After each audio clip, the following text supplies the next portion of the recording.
As you know, the Meat Eater live tour is on April 23rd through May 5th. Chances are in a town near you. What you may not know is you can win tickets to each of these events just by going to a backcountry hunters and anglers pint night.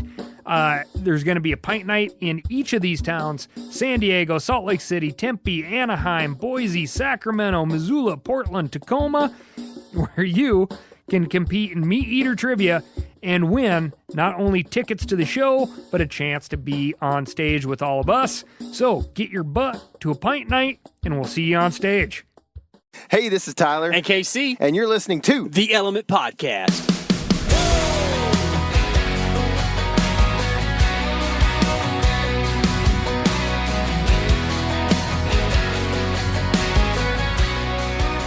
Well, what's going on, all my woods people? It's been rainy here in Texas.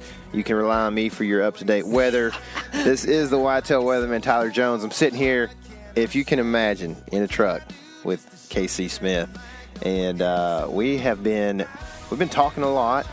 We actually have been probably talking for about 2 hours before doing this podcast, which usually we try to do the podcast first and then talk because, you know, it's easy to get rid of all the things that we should talk about on the podcast if we just talk. So, But we got it's been a while since we have been with you guys on the podcast. We've had a crazy couple of last weeks, which I'm sure most people know, but there is a virus that has kind of overtaken America in many different ways. And KC he's actually added a new member of the element. Not a virus.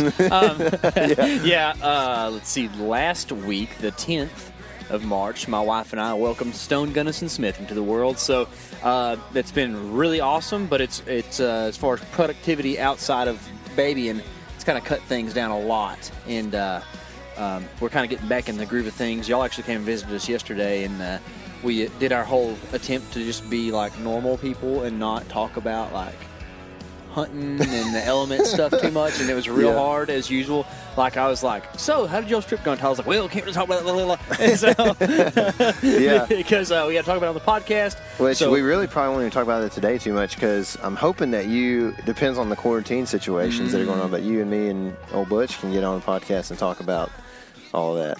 You know what I mean? Butch is not under quarantine right now. It's good. But my mother is. Oh, yeah, that's so right. we wouldn't go in the house over there. No, because it's a scary not. place. Oh, my God. I just got raged by Liam.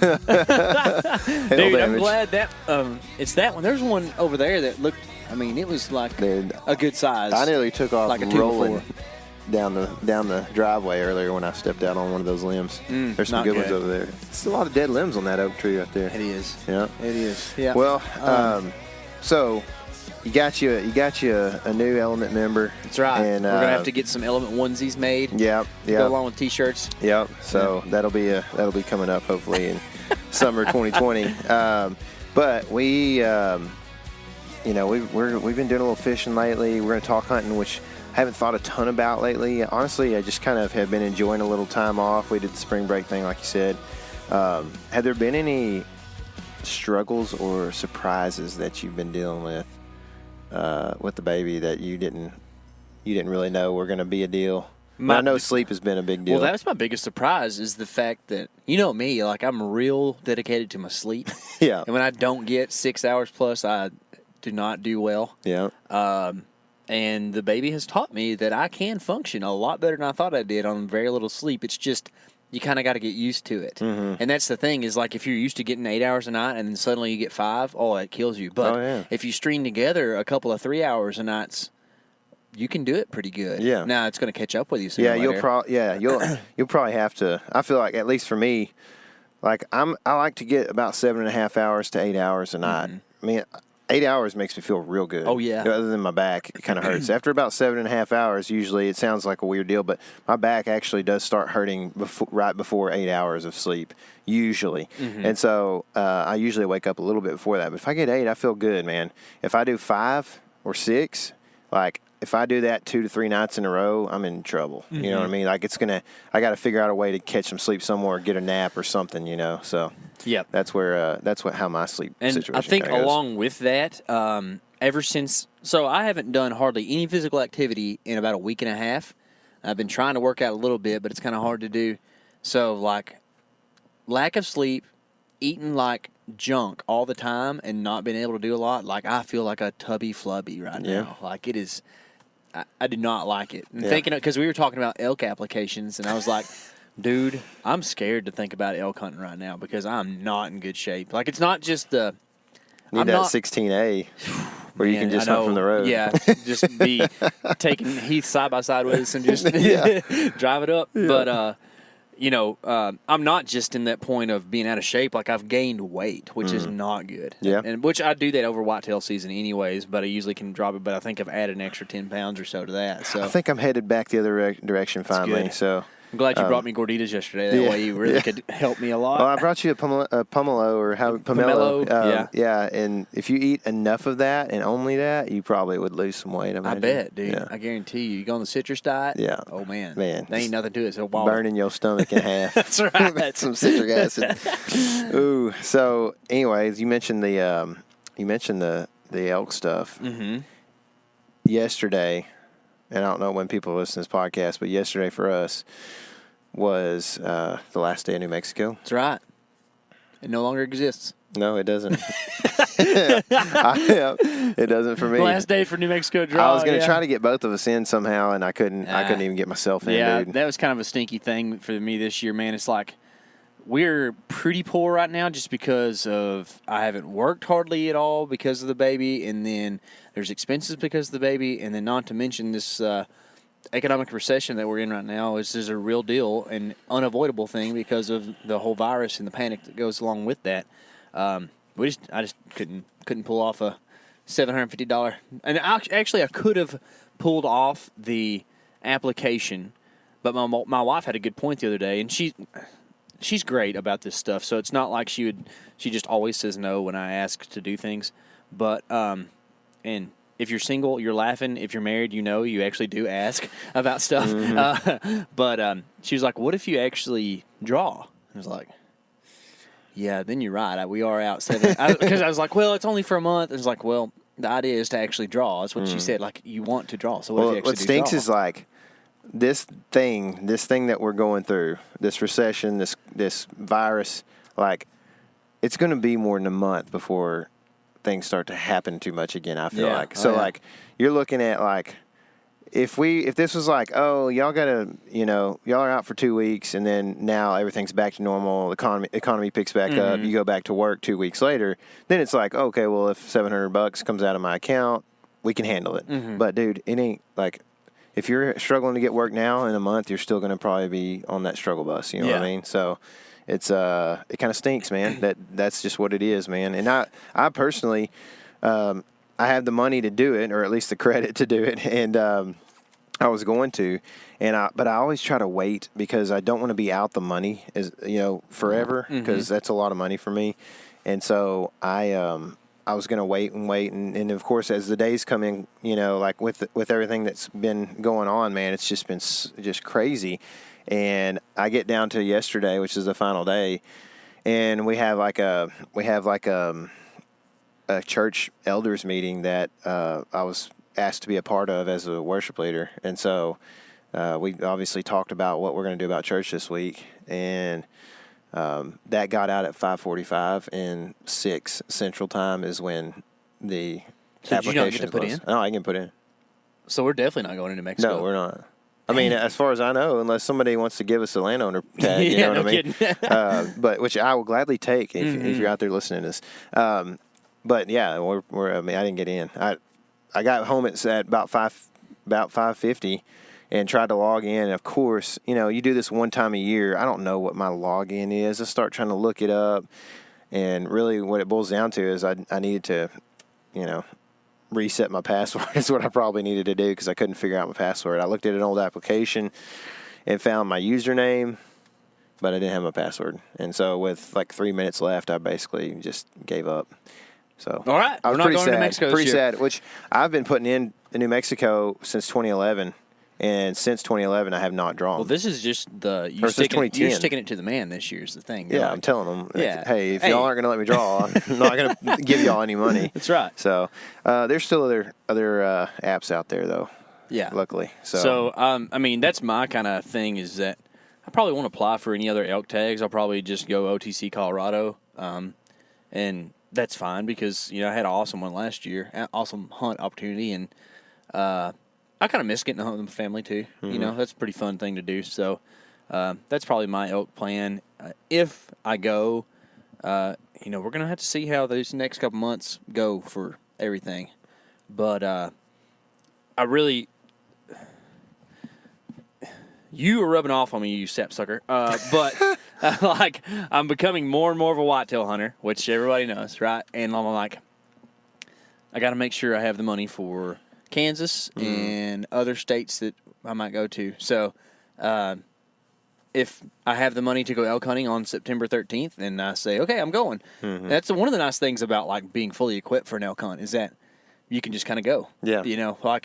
Kind of like what you were like. Well, we both were this way because we did the backcountry thing. But you last year even more kind of were having to buy a couple other things too just to hunt elk. Mm-hmm. And once you get to a point, unless you're just a gear nut who wants to constantly improve and save ounces or something dumb, then you pretty much are ready to go. Yeah. It's we've been talking about fishing some.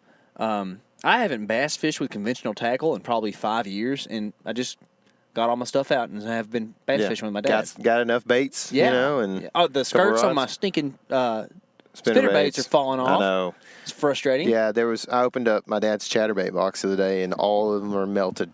It's what in the world? I lost my best chatterbait yesterday. Did you? Yes, it's unfortunate. Dumb.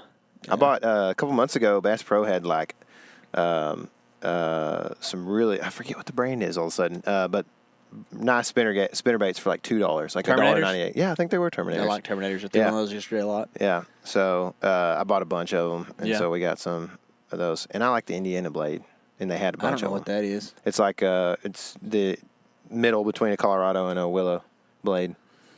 So it's like the Colorado is what a lot of people traditionally have put on in muddy water because it's got more thump to it. Mm-hmm.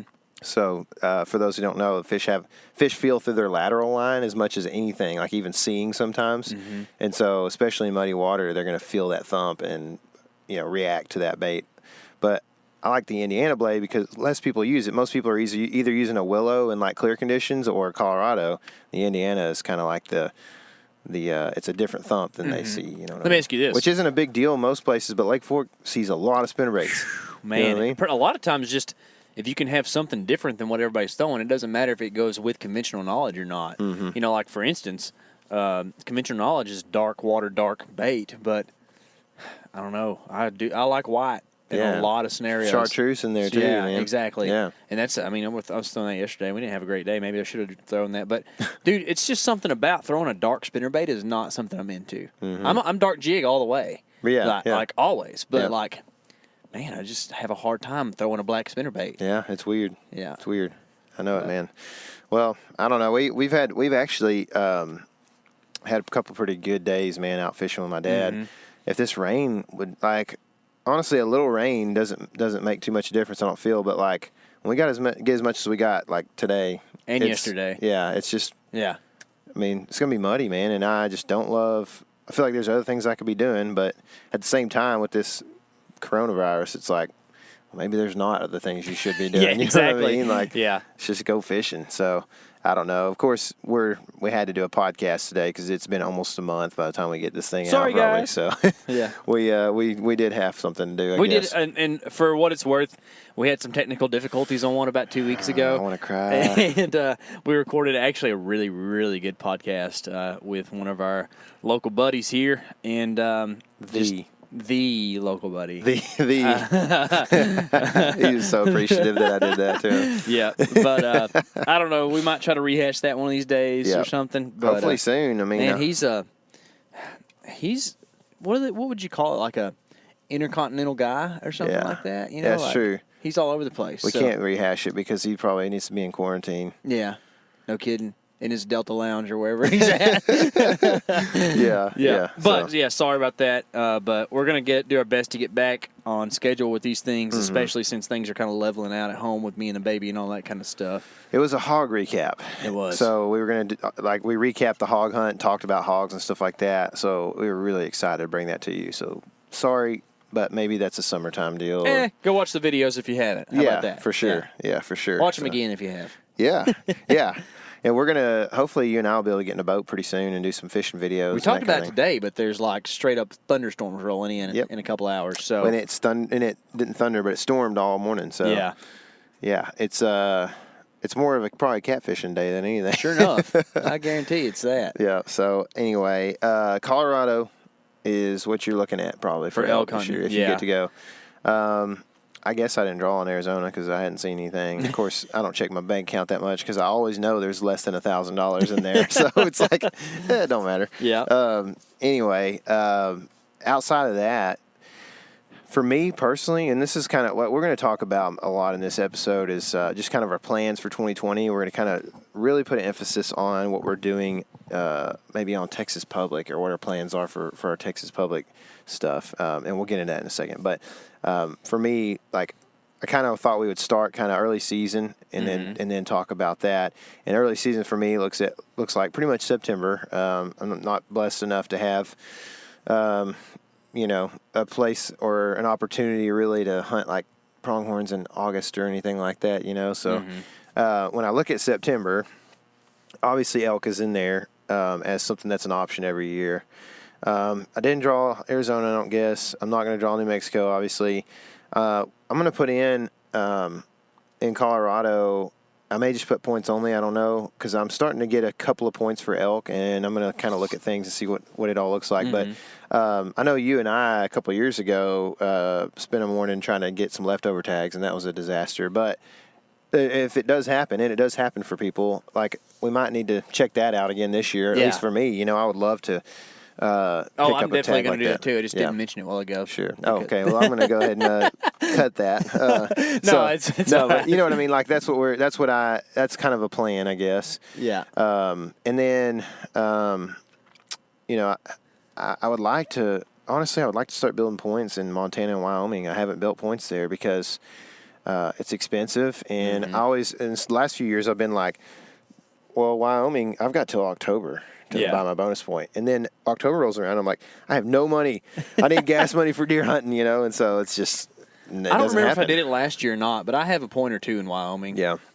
So I think like 3 points gets you pretty good in Wyoming, if I remember right. I think from what I understand, there's some good grizzly units for like 2 or 3 points that I love grizzly units. You can hunt good elk, but you have to hunt amongst the grizz. Man, can you do that? But also, like, here's my thing with grizzly units.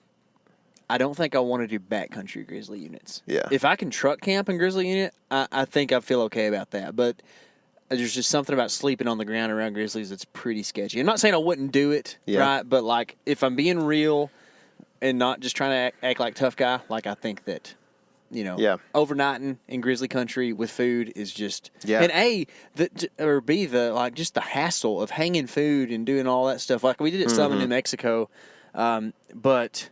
Yeah, but we hung the food in our campground. Yeah, we just didn't want stuff getting into it. If it were in grizzly country, I'm not putting that food in our campground. No. You know what I mean? Yeah, it's going somewhere else for sure. So I'm kind of with you on that. It's a weird deal. I have camped in the backcountry and grizzly country, but I've been with a guide we had 2 high-powered rifles, and we were in wall tent as opposed to like a one man. Which is, if y'all probably were also in a very established human spot, wouldn't you say? Like, that's like a traditional camping spot for that hunt? Not when we really spiked out the second time. I mean, maybe the first time. I think that's probably a spot. Yeah, but one of the grizzlies we saw was a quarter mile from camp. Party. So from the main camp. But like, the second time that we went out, we like spiked out from that camp to another canvas tent, and it had a grizzly like rip through it. It had like a 3 claws ripped through the side of it. So cool. And like, he was like, I hadn't been here in like a year. I checked on it last year when I was running horses through here, or whatever, and he's like, apparently one of them slept there over winter in the tent. I was like, oh, that's cool. Nice. I'm sleeping in the middle. Not big. So. Not going to be there in the winter. Thank you. Anyway. So that's I guess that's elk pretty much, right? Yeah, like that's what. And for me, I don't know if I'm going to do. I don't think I'm going to do an OTC hunt. I think like if I can get a decent tag in the leftover, then I'll be good. I'll probably do that, obviously. But I think if it comes down to me either doing an OTC or not going elk hunting, I'll probably try to find a deer hunt to do. I think so. Kind of like I guess not really kind of like yet last year, except for we went on the elk hunt. But I did a September deer hunt, and I'll probably find something like that again. Which I think I'd be down for everything depends on finances, of course, but trying to do like a 4-day or something out of state white to run up and just shoot a deer somewhere in September because it's fun. Honestly, trophy hunting, mature buck hunting in September is pretty tough because I feel like that's a thing that you got to be local to find a mature buck in September, right? Or just luck into it. I mean, there are methods to make that happen. Like, there's guys that we know that do that. But like, the thing is, I think a lot of those methods are dependent upon what properties are in some certain system as available to the public, or just what in general in a certain area that you can reach by a day's drive. What the properties for public will look like in that area, or if you can get permission. Because and what I'm saying is, like, if they're going to be on a bed to feed pattern pretty hard in September probably, and if you can find green beans that they're going to eat and bedding close by, like, there's a good chance that there's a decent buck, that you could hunt maybe or whatever. But and then a way to get in between him and bedding. But like last year where I was at, I was having trouble finding like a food source for deer. There's tens of thousands of acres of core land that we were hunting, and we really weren't. I guess they had some floods or something. I can't even remember now, but like they didn't have a ton of beans in that area, and so it was like we couldn't find any bed to feed patterns necessarily. Luckily there was deer everywhere, and we were able to figure out like, deer are moving through there. I don't really know why, but it's just part of their daily life, whatever. I'm sure they're just browsing. But and we got between it. Anthony and I got between a deer and where he was headed and shot that little velvet buck. But I think like you could end up in a spot like that where you're like, okay, because of weather or whatever it is, or crop rotation, we don't really have a place that we can get between. Like if I could hunt over there a quarter mile on that property, that section or whatever, that quarter section, like they're all over there, but I can't get between them and that and what they're going to. You know? I think, you mentioned we have friends that do it, meaning they go out and kill mature bucks in September. That friend's been doing the September thing for a long time, and I think that helps a ton. I mean, I've never done it. You've done it once, right? They go and whitetail hunt in September, and just like anything else in the outdoors, experience is worth more than anything else, right? So what it takes is going and doing it, and then sooner or later, you'll increment up a property, or maybe you figure something out this year. Yeah, spike. For real. No, I think if I go, which I plan on going somewhere in September, but if I go to my thoughts are Nebraska or possibly North Dakota even. I really would like to go to North Dakota because I think there's a good big buck potential, but it's a long ways from Texas. It's a lot easier to get to from the upper Midwest. Plane tickets might be cheap right now. That's true. I don't know if you can fly into Bismarck or whatever. Dude, buy one and fly in. That would be pretty ideal, man. That'd be cool. But anyway, so those are my two states that I'm looking at. Yeah. And if I go back to Nebraska, I won't go back to where I was last year. And I decided that pretty much during the hunt. And so I showed everybody like the lake and everything. I was like, I don't care if y'all find this. So, I didn't. I mean, it is what it is. There was a ton of deer. I would go back there at some point probably, but like unless I find something better, and then I'm just going to be, never mind. But that's I think there's better options in Nebraska than where I was at. So hopefully that's kind of what I'm looking at. Hey, and then real quick, before we move to October, is that what you're doing now? No, not yet. Okay. What are you doing? Kansas. September, Kansas? Possibly. Scary. Yeah. Okay. Let's talk about that, and then I got something to say before October. Okay. So I was thinking that if, to be honest, like if I could get a deer patterned in Kansas, we have a couple of properties that you might be able to pattern deer in that early season. I would love for us to be able to, one of us kill a deer in Kansas early. It'd be cool. Awesome. At the same time, like I don't want to miss out on, camp and everything. So I'd have Yeah. to go back, even if I was Well, tagged out. whoever can go back as cameraman, as long as Yeah. there's no too much existing Camp tags chef, out there. too. You know what I mean? Let me tell you something. Just be the guy who wakes up, cooks, and then takes a nap, and then goes out for evening hunts. Yeah. Oh man, Yeah, that's what I'm sounds gonna do. good to me. That's what I'm gonna do.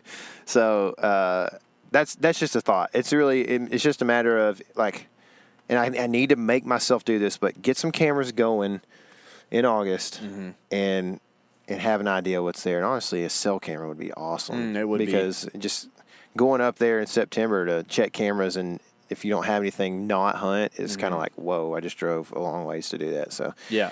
anyway, that's kind of my thoughts, man, about early season. You had something you want to talk about? Yes. Doesn't pertain to this. Are you ready? Okay, I'm ready. We need to tell people about what we're doing tonight before we get going too far into this thing. Yeah. Tonight at 8 p.m., we're doing an Instagram Live with a couple special guests. Watch to see who they are, because it might even change between now and then. But cool, we're going to talk to a couple cool dudes. Honestly, the thing is that a lot of us are kind of stuck not being able to do all the things we usually like to do, and might be spending some time at home on our phones. And it's also the time of year where we're really talking about some gear planning, like we're doing in this podcast right here. So we're going to talk about all that kind of stuff on the live feed tonight, 8 p.m. Don't miss it. I'll probably talk a little shed hunting too, just because it's topical. But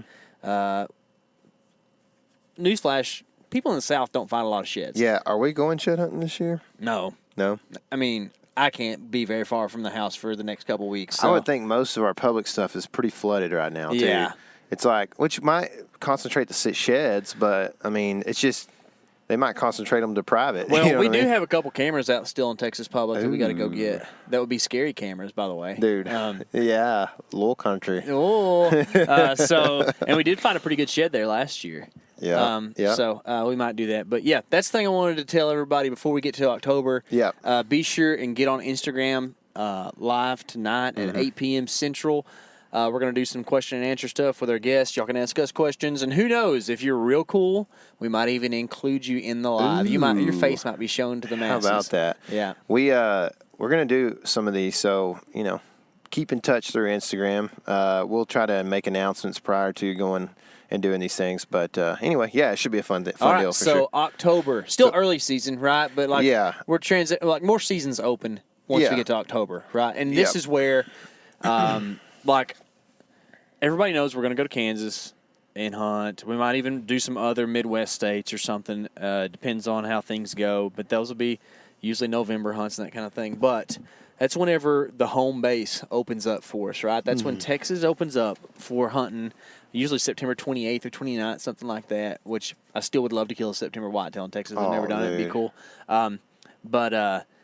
Anyway, we really wanted to hit heavy on some Texas public plans because this year, just with the scenarios we had going, we had tags all over the country. Tyler and I were heading all different directions. We didn't do a ton of Texas public land hunting. Tyler really capitalized on one trip in Texas public land and killed a buck and a doe, and that was bad to the bone. You can see that stuff on the YouTube channel as well. We'll link to that below. But I think that this year I really want to not refocus, but make sure I don't lose focus on some of the Texas public hunting opportunities that we have. Because we've been working on these Map Scout Challenge things, y'all, and I think one of the things that has opened my eyes to Texas public, even more than before, was the Map Scout Challenge. Because we've hunted some WMAs around home, and we've hunted some WMAs far from home. And just the hypothesis that I'm putting together is that there is some pretty good Texas public hunting out there, but you just got to go to it. Yeah. I think that some of the stuff that we've done on the national forests and stuff, there's some deer to be killed, man. Yeah. I'm not saying I'm going to go spend my whole season and dedicate it down there, but shoot, a 3-day trip when the acorns are falling, we found a bunch of those swamp chestnut trees down there, swamp chestnut oaks.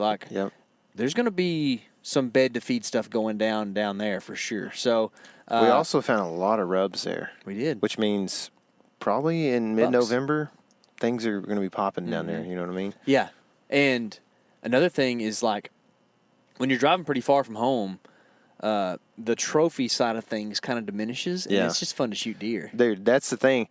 That was kind of where we got to in Nebraska. It was like, man, it's like all of a sudden you're like, I feel like I might shoot something. Yeah. You know what I mean?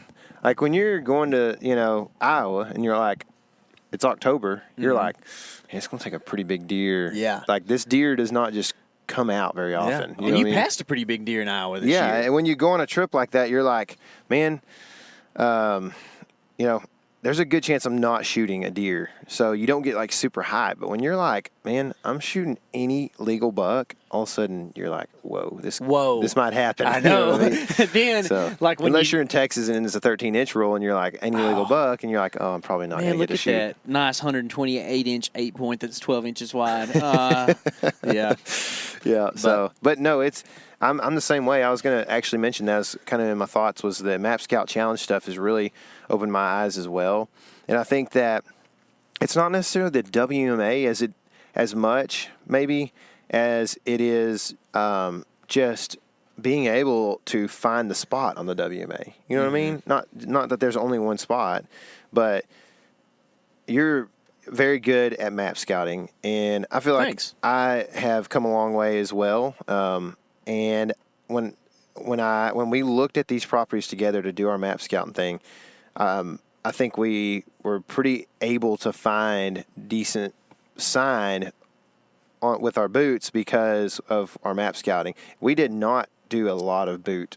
We didn't walk very much on these map scout things. You know what I mean? Like we walked way more on some local stuff. You know what I mean? We didn't make big loops. We just made little radius things out from and most of the places we went and checked on were stuff that people had sent to us. Mm-hmm. And then sometimes we were like, okay, we're in the area. We're also going to go to this one and check it out. And in both places, usually within a quarter mile of a dot that somebody sends us, you can find something pretty good if you really learn what you're looking for. Yeah, that's the thing, man, is like the map scouting thing. If you don't do it, just a little inspiration here for you. When you first start doing it, you're going to be lost. You're going to be like, I'm just looking at some woods here. Mm-hmm. I don't have a clue what I'm doing. But just try to, and this is obviously kind of sounds like a selfish plug, but you can get it from several different sources. But we're going to do this Map Scout Challenge and talk about what we're looking for, and we're going to really get detailed into this, and you're going to see this summer with the videos we put out. And hopefully it'll help explain to you how to look at stuff, and we're going to show coordinates and everything. So you're going to actually be able to see why this stuff works, and so you can apply that to other places. And once you learn the little things that you're looking for, whether that's how deer bed on the edge of a bowl in the mountains, or that we're looking for interior edges or whatever it might be, once you learn those things, you can apply them all over the place, all over the country, because like you always say, deer are doing deer things, right? Yeah. Like wherever they live, deer are deer. And so they're going to have similar things about them that kind of go through and through in the entire herd, and at least here in, the U.S. Mm-hmm. So anyway, just some thoughts about the Map Scout Challenge. But yeah, the Texas Pub thing is definitely something with me not having an Iowa tag this year that I'm really excited to get back to doing. Yeah. And, there's a lot of different, like you said, our eyes are open, but especially like in some really more local stuff, I'm still itching to shoot a big legal buck. You know what I mean? On the stuff that's a little bit closer to home. And so that's something that's been a challenge for me, and that it's going to have taken years. Challenge? Challenge. So it's going to have taken years once I get it done. I can't wait till you cry after shooting a 40-inch deer. It's going to be like cry, dude. It's going to be awesome. And then I'm going to cry because I'm going to be like, oh, is he 13 or not? He's going to be a 13.25, but dude, when I see a deer that's like, it's going to be like, I struggle a lot of times to think about that legal side of things. When I'm like, well, that's a 4-year-old plus deer. Get you excited, Oh, yeah. I'm just like, I'm ready to shoot. If he comes over, I'm going to shoot him. Or if you've been hunting Texas public for 4 years and haven't shot one, you're like, well, that's a 2-year-old deer. No hammer kidding. down. No kidding. So for me, I'm looking at, if we get a little more detailed here, I'm looking at focusing on, obviously, I think you and I are both in the same boat on the low country kind of deal as being a spot of focus. But I may spend a lot of time focus on Teenager again. Ooh, I can't believe it. Isn't it crazy? Yeah, I know it. Because what's funny is that, man, I hope you kill him. But thanks, dude. You'll be like, you'll say this stuff in the off season, and you'll put all the time into it, and then come about December 15th, you're like, man, I'm such a freaking which you're not, but, because man, that's a rare deer. Yeah. That's an awesome buck, and I am there for you. If you're ready to concentrate on Teenager, let's go find that son of a gun. That's the thing is like, because we didn't make much of a big deal of this at all this year for the first time, but we found Teenager again. Yeah, on cameras. Postseason. Yeah, after the season, he was still alive, and it just blows my mind, man. And what's crazy is and cool is that we found him postseason this year, the same place we found him postseason in 2017, right? I don't remember where we found him. So 3 years ago, I hung a camera with Jet, and we found him in the same spot. Mm-hmm. And anyway, it just that right there kind of solidifies to me where his like late season place is. You know what I mean? Killing him is a different deal, man. It is. Especially there on that part of that property. But like the one thing that still kind of is blows my mind, and I just don't understand, is where he goes from about right now until October. I think that, and we've probably said this before, but I think that killing him in the early season would be ideal. Yeah. Before pressure gets in there, before like you get dudes going crazy on WMAs and bumping deer all around. You know how we've talked about how he has a pretty big home range? Mm-hmm. A, he's getting older, so that might shrink. Yep. But B, I think that one of the reasons he has that big home range is that he's getting bumped. I think that dudes are going in there hunting, maybe hunting him or just hunting deer. He's smelling them, and he goes to a different spot that's far, far away. You're probably right, because you look at his late season play, like home range or whatever. It's in a spot that we just have never seen much human sign. Mm-hmm. We just never seen many stands or foot tracks or anything over there. It does. It's not fun. There's briars everywhere. Nasty. Like this year, we tried to hunt there one day, like on a whim. The last day. It was tough to find a place to sit and hunt and feel like you actually were going to see deer. Yeah. You know? We actually had pulled the camera, found out that he was literally like 3 or 4 days prior, he was in the daylight coming through in this area. And it was so hard for us to find a place to set up and shoot him, whether on the ground or in a tree, that we literally gave up and walked back to the truck. Yeah.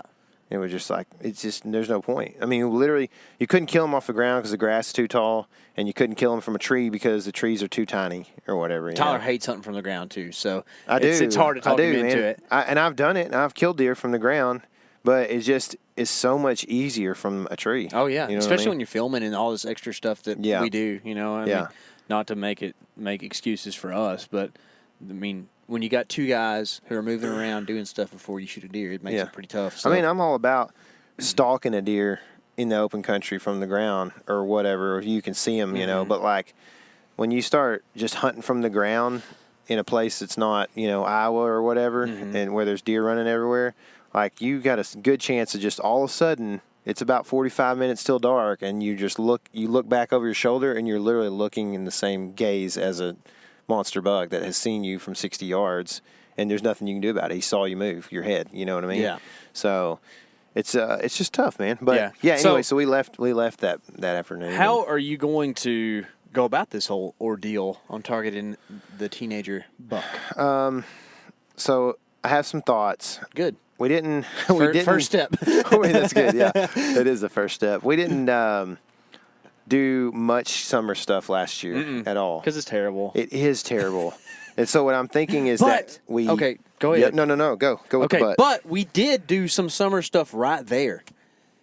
We hung 3 trail cameras in that general area. Was that last year? Yes. Remember we hung the cameras over that pond. Oh, yeah. Oh, that was the point I was going to make earlier, is that you were talking about early season. Yeah. And obviously, like, when it's hot, 95 in the early season in Texas, it's like, well, water makes sense, right? Mm-hmm. And so we actually put a camera in that same spot that very close to a place that we've had Teenager on camera in November and in January and December, all 3 months.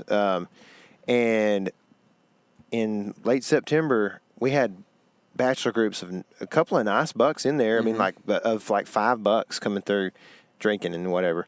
And teenager was not in there. Yeah, It's like, exactly. what so do we do? Where's he at? Here's what I think on that. And we showed that water works, right? We got pictures of deer going to water right there. So maybe instead of like trying to find his bed, because that's a terrible thing to do in Texas. Yeah. We find his water. And we go out there. That's a good point. And we look on the map. We find every water sources you can find from a map and put cameras on those water sources in like August. That way we can go in there and check them mid-September and be ready to hunt him September opener if we can find him. It's a good idea. The one thing that I'm worried about in that scenario is, or there's two things. As is a lot of deer country, there's creek systems that make the water source kind of a difficult thing for me. You know what I mean? But, yes. But it seems like deer like water tanks. Yeah. More I than, think you're right. And either way, I think they're going to use tanks because deer, everything a deer does is social, and drinking out of a creek is not a social thing because it's readily available anywhere through there. So, like, there's this, I think there's this situation where, like, they gravitate towards these ponds and, like, small bodies of water because it makes other deer are going to go there too. Even when they're not rutting, they're still, what's it, gregarious? Isn't that the right word? Where I think that's right. They like to be around others of the same type. Yep. So they have this gregarious nature where they're going to go to a place where others are also going to be, so they can just kind of keep tabs on each other socially. Right. So, yes, on the creek thing, but I think that they're still going to use, I mean, we've seen it. They're still going to use ponds when there's a creek. The one thing is, I don't know how many ponds are, I mean, it's a sizable property, but with I don't know how many ponds they have on that property. Don't worry, I'm looking at OnX right now. We can look at it. I think it's a good idea, you know, and to kind of tie into this right now, I have plans to do some summer scouting, like you probably inferred at this point. But the main thing is that I would like to do is basically go in, make a web, and try to find him with cameras. But I want to go in like late May, early June, and hang cameras and not come back until August. Yeah. You know what I mean? I don't know, you know, how I will stick to that plan or not. Yeah. But, you know, because you just get restless in the summer sometimes, especially when it's hot and you're just like, man, I'm just not doing anything outside, you know. But really, I just want to go in and spend one day hanging cameras in a web and come back and, you know, spend one day picking up cameras and making decisions. And that's kind of my thoughts about what I would try to do to find him in the summer. But the thing is, we've done it before, and man, several times, and we have not found this deer in the summer. It's a big web, man. That's one of the difficult things. Yeah. Is like, that's one of the things with hunting WMAs. It's a big piece of property. I just don't know if you can. I don't think you just put the web out. Maybe the web is via the, you know, the tanks or whatever that we're finding. Maybe that's what our web looks like. But and also, it's not like, I don't know. I could definitely find him and put one up on a fringe and find him somewhere. Yeah. But I just don't know, man, because I know where he's going to be November through January, or have a decent idea, and so I think I'm just going to put him there in those places, and hope that he shows up there, and maybe like we're saying, maybe his range has shrunk and it's changed just a little bit to be there in the summer, you know. Yeah. So I don't know. That's the idea behind it. I think just because, you know, there's a good chance that this deer is getting to the point now where he's getting old enough to die pretty easy, probably. And just everything. There's a lot of factors involved, but I just want to spend some time focusing on this deer. You know what I mean? And so, I don't know. I think what stinks is that we don't have a lot of good trail camera info this year from him. And I think that's because we didn't have trail cameras over there much. Maybe that also means that his home range is continuing to shrink because he's getting older. And that's why, because we found him as a 3-year-old, right? That's what we think. Probably-ish. Like, if he's a 2-year-old, he's a giant Texas 2-year-old. So over the years, if common knowledge works, the common knowledge is that bucks shrink their home range as they get older. So now maybe your chance is better than ever that if you get some trail camera pictures of this deer, you will be able to zero in on him. Whereas as a really big, very dominant 4-year-old. He's running all over the place, and we're just 2 steps behind. Which 2017 was when we assumed he was 4, and we had tons of pictures of him that year. All over the place. Yeah, Yeah. He was all over. That was really. I think we talked to Jeff Sturgis after that year, like the summer after, and I was like trying to figure out how do I find out where this deer lives. You know what I mean? Because it's just so random. But yeah, he definitely was. That was his most photographic year. So, which puts him at 5 and 18, and last year 6. He looked like a 6-year-old. Yeah, He looked pretty old. so he'll be 7 this year, we think, and it would just be the coolest thing, dude. You know what I mean? Like, oh, I can't even imagine. But we're just gonna try to find him, I guess, somehow. I mean, I think your water theory is a pretty good one. This was part 2 of what I thought was the problem with the water theory, is that last year that bachelor group stopped kind of coming right about the time deer season started. It's funny how they do that. It's wild. It literally, like, deer season started in October this year, or No, it was like late September, last of September, like 29th or something. Pretty much October. So, yeah.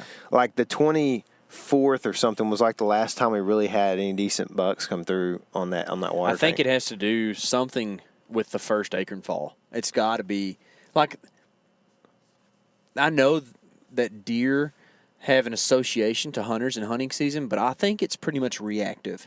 There's no way that deer are predicting that hunters are fixing to enter the woods. I don't think that's a possibility. No, man. it's not. So, and I don't think people are. I can almost guarantee you nobody's going out there on September 22nd or 4th and hanging stands and stuff. nobody's as dumb as us. No. I I mean, we haven't seen them, and I can just tell you it is too hot to be hanging stands illegally that are going to be there for more than 3 days. Exactly. In that time of year. Well, know what I mean? can't do it on the 22nd because it's more than 3 days. Right. Exactly.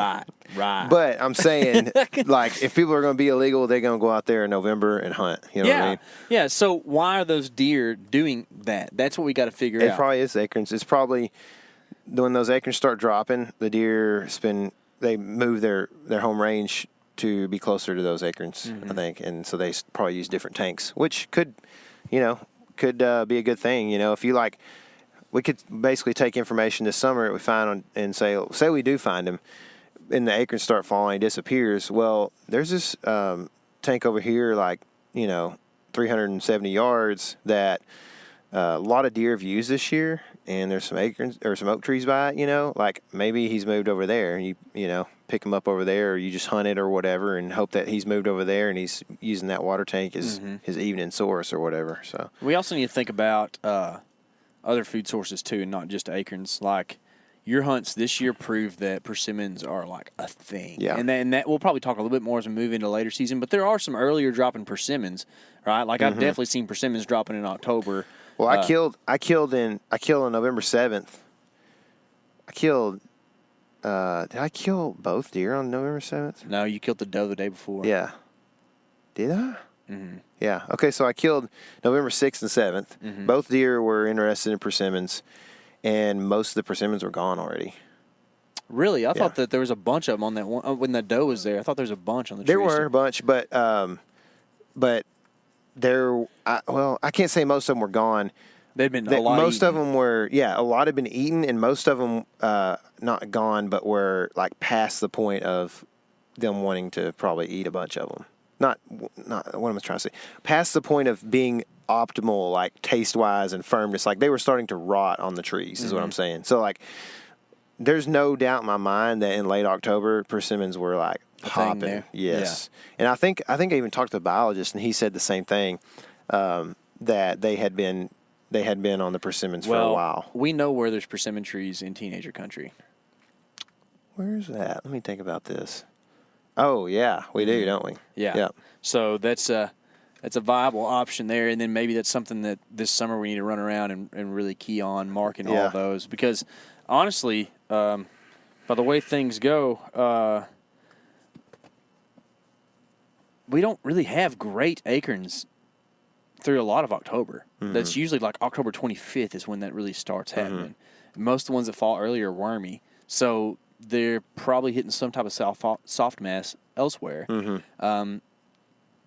Mexican plums, persimmons. Mm-hmm. I mean, deer will eat green persimmons if they can get to them. They don't like that. Astringency doesn't bother them. I've seen them do it a lot. So, of course, they like them right, but just like anything else, I don't know. We're gonna have to experiment a little bit with this and figure this thing out. I don't want to we're too busy and everything else to work our tails off like we did in 2017 or whatever during the summer. But I do want to go out there and hang a bunch of cameras and then come back one time later after they've been there a long time and just try to evaluate and gain something from. I think that works for both of our like public land outlooks, because a lot of times one of our issues is shortage of cameras, and I'm almost to the point where I'm just ready to just hunt on Texas public land and just kill something. I mean, we've got some spots figured out. And honestly, as much camera running as we've done in the early season, just trying to find deer, it doesn't help that much. So we've never seen it correlate, I don't think, man. I think what matters most is in-season camera data for the next season. Yep. And but in the teenager situation, it will be different because we're looking for we a know where he's going to be in the in-season. Exactly. Yeah. But yeah, so like I'm down for let's just go and figure out where he's at. No, don't jack with too many other cameras early season, except for, maybe some fun stuff or trying out a new spot or whatever. But like going to some of our more traditional areas that we've hunted, through the years, like we might be doing nothing but messing it up when we go in there a lot in the summertime trying to look for stuff. So I mean, that sounds good for me for planning early season, man. Just do that. Who knows? Maybe get a wild hare and head somewhere different. Yeah, for October or whatever. We've done some of that in the past, and could have killed one year that we took off and headed to headed a ways away to a new place, and ended up passing kind of a weird looking real young buck, but we were way up in there, We were like a mile and a half back, real mile and a half, kind of wide-eyed and bushy-tailed. Yeah, like high expectations. Yeah. Whereas now, I guess after doing this for a while, I'm like, kill the deer when you get a chance. Yeah. If I do end up getting lucky and patterning something in Kansas and killing it early season, kind of like, late September, man, that would give me a lot of opportunity in that mid-November range to hunt Texas public, which is when it is happening, man. Yeah. So, I don't know. Pretty exciting. I know that for this upcoming year, you and I have talked about how busy we have gotten, how busy we're going to be. This thing has taken off for us in the last year really well. Yeah, we've been blessed, man. Yeah, thanks a ton for just paying attention to what we're doing and just commenting on YouTube videos and stuff, man. That means it really does mean the world to us, because the reason we're doing this, I think most people you could ask, they would say that filming your hunts it always kind of gets in the way in one way or another, and it's the truth, and I like a lot of aspects of it, but how many times did a camera malfunction cost us deer or situations this year, right? Can we count them? It's a lot. Yeah.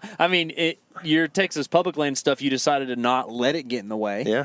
But you sacrificed on the camera end so you could kill some deer. Yeah. And then in Iowa, you and I were up there, and a camera or fluid head falls apart while we're in the tree, and then you don't get to kill a buck on a ridge because your camera falls. Yeah. Like, just nose who knows how much, Yeah. And then your buck, Yeah. You're just not necessarily the camera malfunction, but just having a camera, you're like, well, instead of shooting this 12-yard shot, I'm going to wait till he gets to 30 and is sitting still, and, I get to, do all that. So, yeah, a lot of times. And so my point is that the reason that we do the camera stuff and the filming is because we want to hunt more. We're trying to live a dream, and you guys are allowing us to do that. We appreciate that a lot. And so, with that said, we are definitely we're looking for possible help. I know there's a lot of different brands out there right now that are doing this quote unquote internship thing or whatever. And that's something that Casey and I have entertained, is having somebody that, helps us. Hopefully we'd have a place to stay and some food and that kind of thing, but couldn't really pay, it wouldn't be really a paid position, but all the hog meat you want. All the hog meat you'd want, that'd be probably your payment. And so anyway, that's something that we're entertaining. If you're interested, feel free to shoot us a message or something like that. I can't promise that we're going to choose you or that we're even going to have somebody for sure, but we definitely would like to have somebody. If the right situation comes around for us, we're definitely going to probably entertain that. And I know that things in that whole realm have kind of changed a little bit for me too, because I'm not sure what my living situation is going to look like. How are you ever? I thought I was going to build a house here pretty soon, and I won't go into all the details of it, but for some certain reasons. And then we were going to have a great place, which is where I live now, for somebody to live during the season and come, hang out with us and film us every day. And now it's looking like I may be in a different spot. So who knows? That's all on a limb right now, out on a limb. So we're just going to see, how that turns out. But, with that said, we're just kind of working day to day through the coronavirus stuff and through the spring and fishing season. I know you just got a new bow sight. I did. Well, it's not new, but it's new to you. New to me. That's how we like to do things around the element, man. It is, new to me. Yeah. Which I did buy a new bow 2 years ago, which I'll probably hang on to for a little while longer yet. Sell it and get you a Hoyt. Ooh. Just a smooth shooting Hoyt. Just to do it, huh? Anyway. So maybe I should just auction off, to the highest bidder. To the highest bidder. We're shoot. You should sign it before you do that. Now we're talking. I've always shot a 7-pin fixed sight, and I always really liked it. And then let me say this. It's never cost me an animal, because there's always other attributing factors to, like, losing or missing a shot or losing an animal or whatever. But as the years have gone on, I realized that sight is real good for being in the yard and, like, stepping off 80 yards and shooting 80 yards and feeling real cool. Mm-hmm. But when you've got 7 pins in a sight picture, it gets real busy real quick. And I know that I missed an elk partially because of a 7-pin sight. I know what else. I don't know. So you missed an elk because you're 40 and 6 years same color. We talked about it back on the recap. Yes, exactly. And I had to make a split decision, got that color on and shot, and then as soon as I released, I knew that it was the wrong pin. But that was enough to make me just start thinking about other situations.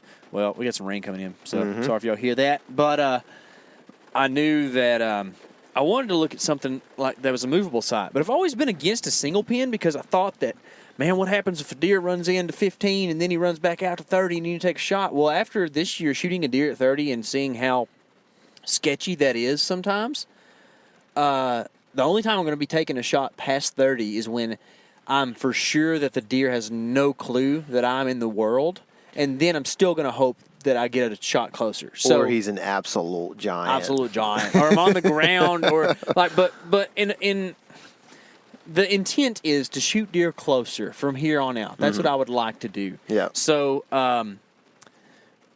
I was talking to the star of the show, Brennan Rhodes, the other day. If y'all remember that guy, I went over to his house because his wife took some baby pictures for us, and we were sitting around shooting the bull, as he likes to say, and likes to do, by the way. But I was talking to him about, just some ideas on sights and stuff. Like, man, I kind of would like to have a movable, like, 3-pin or something. He's like, well, I got that HHA single pin in there you can use if you want to. Said, you know what? I think I might take you up on that. Good time of year to do it. That's right, man. If there's any time, this is the time of year to do that. So I brought that thing home, strapped it on, and went to slinging some of those heavy day 6 airs through it, and it was like night and day, honestly, with how clear my sight picture is. And not only that, but just how that sight orients. It's up and down as opposed to the side, which is like I've only shot pins that came from the side throughout my life. So now you got this thing coming up and down, and it just opens the target up for you so much, because as humans, we look at things on a horizontal level, right? Or like we're meant to scan the horizon. Our eyes are left and right, not up and down, right? So when things are up and down, they are a lot easier to like just ignore or act like they're not there, as opposed to something like this takes up. Or I'm doing this with my hands while I'm talking, as opposed to something that's horizontal sticking out. Just is a lot more obtrusive. Okay, so that's the first thing I noticed. Especially when most animals we're shooting at are horizontally oriented. Yes, exactly. Yeah, exactly. So, like, whenever you're trying to shoot a deer, say you're right-handed and a deer is approaching from right to left, and you're trying to put a pin on this deer on the crease, right? So, like, where the shoulder blade hits the vitals on the side, in the crease. In the crease. So, you're covering up, like, what, 2/3 or more of that animal? It gets kind of tough to really pick that spot. Whereas with this vertical pin, you can put this thing up here, and you can see the whole animal, minus, like, a leg or something. But, like, say, for instance, you put this thing on its heart, you're literally covering the deer like 3% of its body with something. Like, man, it's a night and day difference thing. I feel like when it's where it's really going to help too, and where it's really going to shine is in quartering away situations, because when you're covering up a deer that's quartering away, like it's just hard to find perspective on how that deer is actually angled and where you know, like where you're supposed to put your pin. I mean, you know, like that's why you look at the nameless shot, like. That's not why necessarily, but it's possibly why I shot that deer in the crease at angle, pretty good hard angle away, you know, like quarter away. It's like, you know, probably ended up, you know, it went straight into like the very front part of the shoulder probably and just buried. And it's like, you know, I almost wondered if I missed the other lung because I shot in front of it. You know, I shot so far forward and I hit him right in the crease. But it's like that's the crease is your only point of reference in a quarter away sometimes. You know what I mean? Like, where else are you going to aim? Because it's just a blob of stomach pretty much, you know, after the crease is what it looks like. So I think, like, where you'll be able to really see it shine is when you can see the back end of that deer on the right side and the front end on the left side and, you know, go, okay, that's the spot right there. I'll tell you what else is going to shine in, and I had no clue until I actually started shooting it, is in low-light scenarios.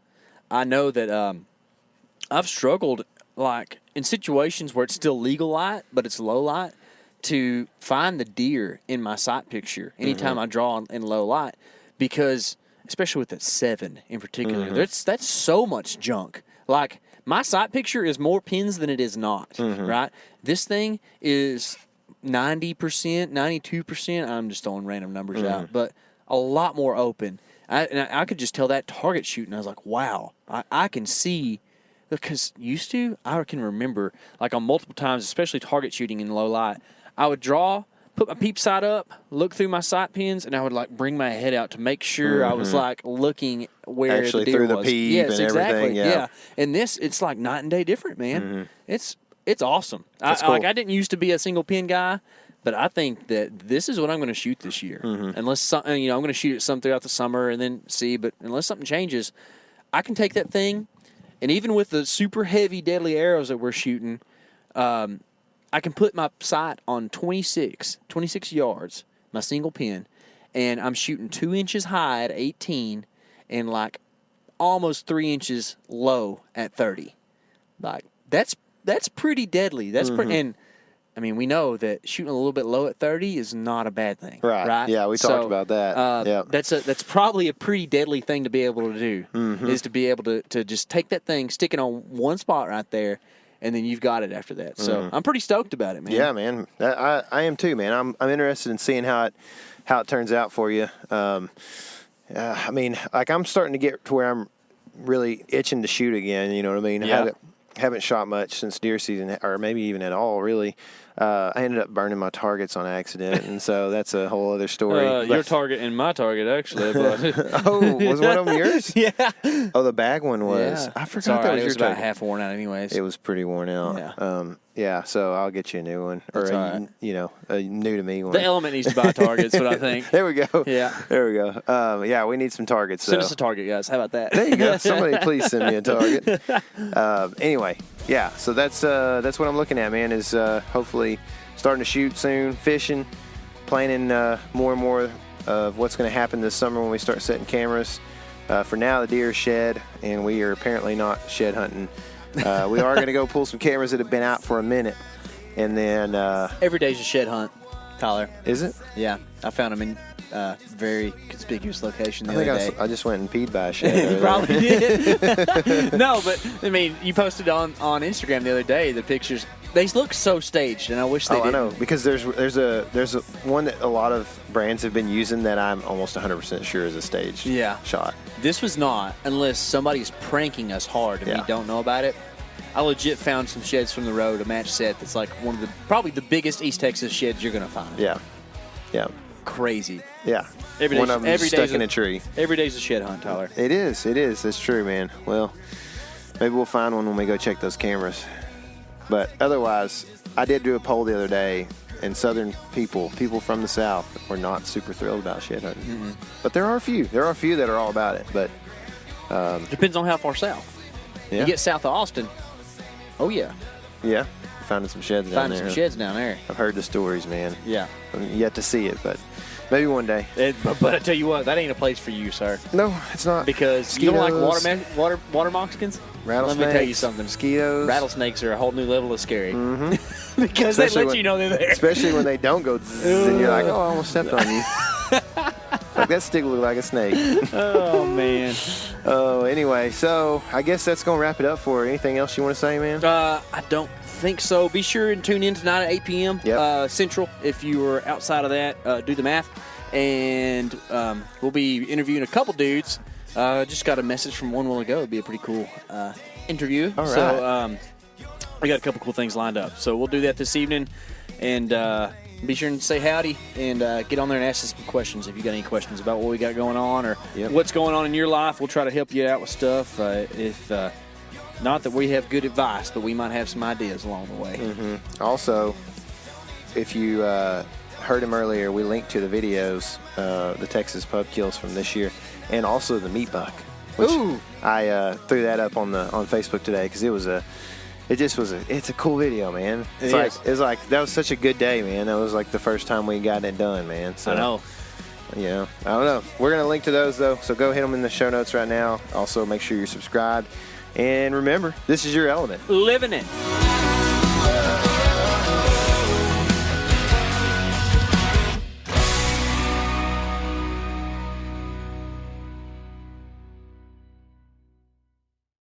As you know, the Meat Eater live tour is on April 23rd through May 5th. Chances are in a town near you.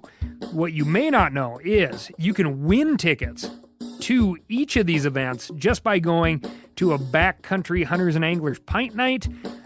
There's going to be a pint night in each of these towns: San Diego, Salt Lake City, Tempe, Anaheim, Boise, Sacramento, Missoula, Portland, Tacoma, where you can compete in Meat Eater trivia and win not only tickets to the show, but a chance to be on stage with all of us. So get your butt to a pint night, and we'll see you on stage.